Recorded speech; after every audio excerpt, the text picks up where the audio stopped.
And here we go, everyone. The other boot has finally come down upon Sony, and business isn't looking too bright at the moment.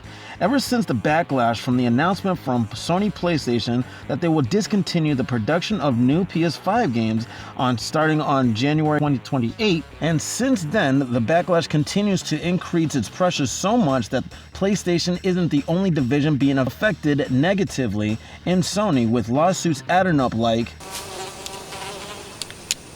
That is one big pile of shit. In this video, I'll be breaking down the many faces of turbulent times Sony is facing, just to highlight that a series of careless decisions can lead to tremendously negative unintended consequences.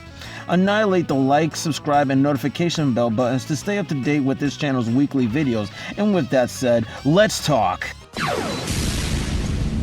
Hey everyone, Ayo here of 4BZ Entertainment News and Gaming, giving you part 2 from last week's video about Sony PlayStation's controversial announcement about the discontinuation of new PS5 games in 2028 from earlier this month. And I gotta say, developments have not slowed down in the slightest. A petition that was started right after the announcement on change.org has reached over 300,000 signatures, and this is just the beginning. I've mentioned in the last video on this channel about the class action antitrust lawsuit that's happening in the UK. Turns out that this has been in progress ever since it was first filed back in 2022. And since then, we're seeing more and more lawsuits against Sony for similar reasons. Last year in 2025, a Dutch non-profit organization of the Netherlands filed a class action suit against Sony PlayStation for the 30% commission fee and closed ecosystem, only for the lawsuit to escalate when PlayStation made the announcement once again to end the production of new physical games in 2028. Of course! And mind you, according to Yahoo Finance, that this case has been building since 2013, the nonprofit alleges that Sony is constructing a closed pricing monopoly, one firmware update at a time. And then Mexico joins the fight against Sony by lawmakers Arias Reyes and Luis Donaldo Colosio, announcing that they are filing an antitrust complaint to Mexico's National Commission against Sony's all-digital new games only future, arguing that it will create no external storefront, no external competition, and prices are set entirely at Sony's discretion, according to Games.gg. The article speculates about Sony's potential counter, saying that Sony provided a plan to keep supplying retailers with quote-unquote products, likely in the form of codes in a box, similar to GTA 6's physical edition, but it's in the air if regulators will accept that. Speaking of retailers being affected by Sony, Pirate Nation wrote on a post on Twitter X back in July 7th about a report from trusted sources highlighting that retailers and business partners were highly upset at Sony PlayStation's announcement for blindsiding them with this sudden decision. The post continues with a quote from an executive at a major AAA publisher stating, "Despite our seemingly close working relationship with PlayStation, we weren't informed that this was happening. It's only hitting us now that we may be out of jobs sooner rather than later." Sony's business partners have been furious that Sony themselves disrupted certain plans to expand dedicated PlayStation retail stores, and that talks between them and Sony have been tense, to say the least. The company only added fuel to the fire when they went radio silent for the first 6 days after the announcement. Users everywhere flood the comment sections of almost any new post that is related to Sony, have been inundated with people wanting physical disc, or even the hashtag no disc, no buy, or more explicit ways people vent their frustration about this situation. You have to understand, all of this has been building up for quite some time. Every price increase, every layoff, every flop of a live service game instead of a game gamers want, the soulless feeling of mediocrity in modern AAA games. All of this, when gamers keep spending and spending and spending on our favorite games, on our favorite consoles, these companies gave less and less but demand more from us.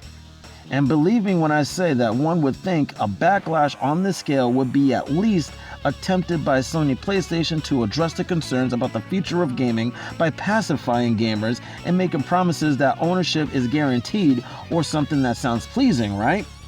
Well, the answer is no. What? Sony has not directly came out to address this backlash at all, which has people speculating that gamers will forget.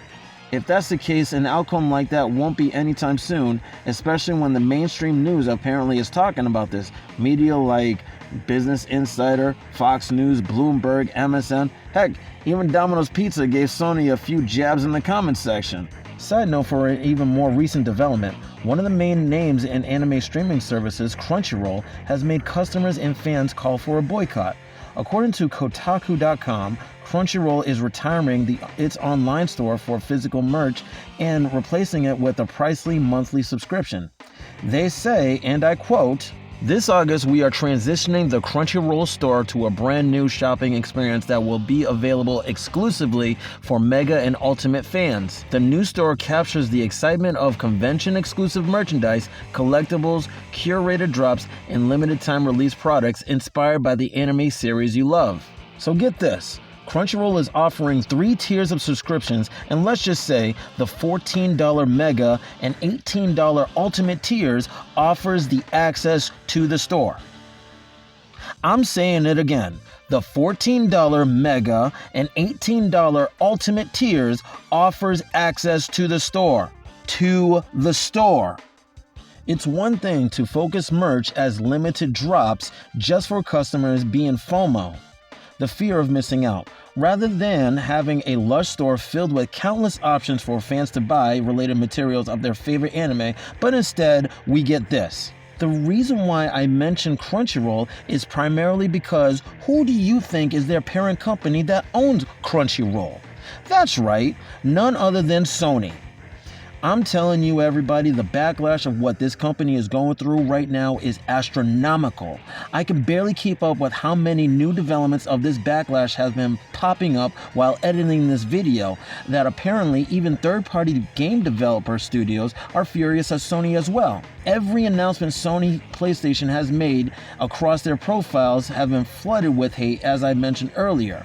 But those announcements have been paid for by those studios to get eyes on their upcoming projects, and with the amount of outrage Sony has been getting, has been burying those announcements. If Sony doesn't get their act together and fix this soon, they might be, if not already, brand damage, but that's my speculation. But all in all, everyone, Sony PlayStation is in a lot of sugar honey iced tea. And I say for us gamers to keep the pressure up and make our voice heard all around the world, that we don't want an all-digital game future. Think about all the birthdays, Father's and Mother's Days, all the kiddos opening their presents on holidays of gifts of their most requested video games, and moments like that are cherished among millions for decades. It's a part of the unspoken cultural tradition that we live in. It just wouldn't be the same when a video game related gift is a PSN, Nintendo, or Xbox redeemable funds card, and a future like that is unacceptable in my book. And yes, I'm speaking as a father who shares his love of video games with his daughter when she asked to play Sonic on the Sega Genesis. So let me know down in the comments about this debacle. Do you agree or disagree with Sony's all-digital game future? Once again, thank you for your time, and I'll talk to you in the next video. Peace.